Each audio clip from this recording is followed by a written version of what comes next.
runs through the desert. However, that is because the river is extremely long and comes from some mountains way back that way, and then it ends up in the desert.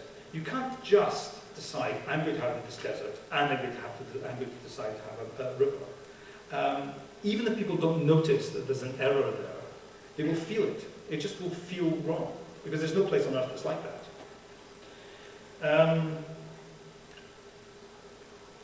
Well, I'll give you one more example. This was, I was trying to work out the economic connection between bronze, which was used as currency in my world, and salt, which was used as currency outside the kind of imperial part of my world. And this was one of the seeds, which was that I was curious about the salt trade between North Africa and Sub-Saharan Africa. And the reason this trade exists is because if you are very far away from the sea, you need to get salt. And if there's no salt mines nearby somewhere, you basically have to import your salt from somewhere. And you need the salt. And as a consequence, in our planet, in our history, we actually have a situation where you have people in North Africa are taking water from the Mediterranean, they're making salt, they're making it into cakes, they put it on the camels go down to Central Africa, and the Central Africans basically need the salt so much that they will give gold in exchange for it. So the gold then comes up. And I mean, both sides think they've got a good deal. In my world, I have, inspired by this, I had the notion that there's a bunch of tribes of barbarian peoples who basically live in an internal space, a landlocked part of the world, and they need the salt. So what I did was I calculated how much salt they needed. I worked out the demographics, I worked out how many people there were in this area by looking at land mass, just checking up on the encyclopedia, how many, imagine this is a bit like, say, Nigeria or someplace, and you look at the density of population that kind of land supports. You then work out that there's this number of people, they need this amount of salt, okay? So then I thought, all right, how are they going to get this salt? And the way that they get this salt is they go and they become mercenaries for the imperial power. And they get paid in salt. And then, so they do a period of time fighting the legions, and once that time is finished, they go home with their salt, and that's how that transaction works. But what I was trying to do was work out, how did salt actually fit into the economy? What was the exchange rate between salt and bronze? And I'd already worked out the bronze economy, which again, I needed to do because I wanted to work out tribute system, and I wanted to work out how much metal was moving around, whatever, and what did things vaguely cost.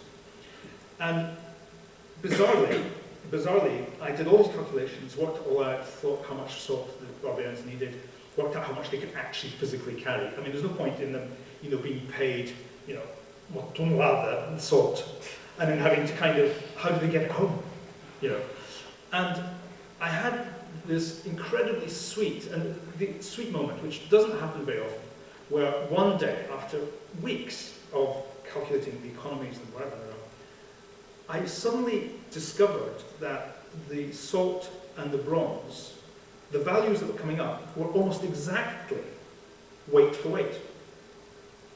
So that basically salt is worth the same weight of bronze, and vice versa.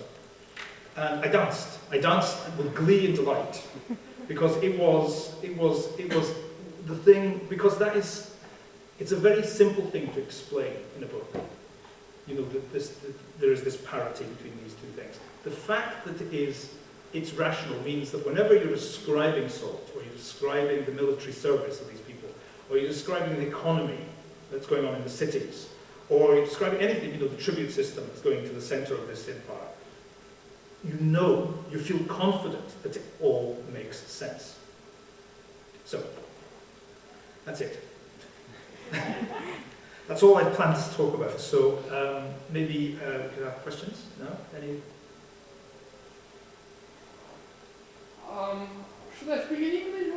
Em português, canal-se, eu vou tentar falar português também. Se vocês estão todos portugueses? Alguém aqui que não entende português? I might as well speak in English. Okay, I'm going to speak in English. Okay. I have a strange idea.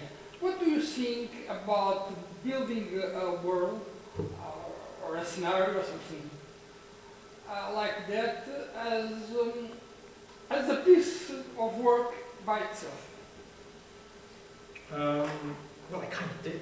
Yeah. Is the reality. I mean, I took so long designing this world. I mean, because it is, I went to extreme levels of perfection. It's completely here.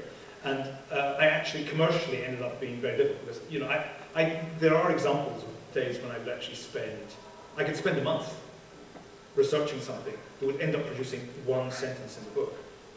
Now, there's no way that makes any economic sense. So I kind of did do it for its own sake.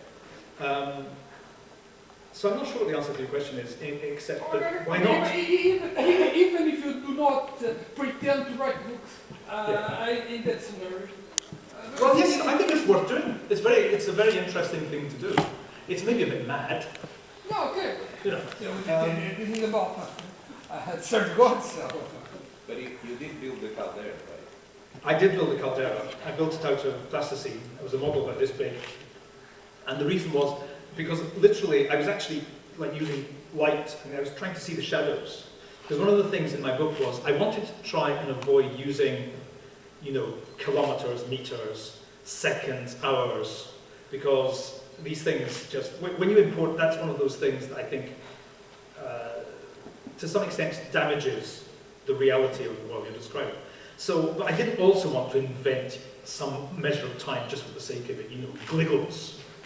You know, 5 gliggles are 27 twems, and 27 twems are 1 day. You know, that's just nonsense. So what I used to indicate the passage of time was movement of shadows, and so that's why I built the caldera, because one of the things was a lot of the action happens in the caldera, and what I wanted to do was actually be able to experiment and watch what happens as the sun comes up and it goes down, as to how the shadows move, so that when I'm describing an event happening in the book, I can actually say, just sort of subtly, you know, the shadow's coming, suddenly they're having to move because they're in the shadow or they're out of the shadow, or, you know, because they're trying to avoid their skin becoming tainted, because they've got this notion that they want it, they would stay in the shadow. And that basically gives me an enormous amount of plot, because I know that the shadow is moving at a certain rate, and I know that where they are. So I can have them moving in the shadow, with the shadow.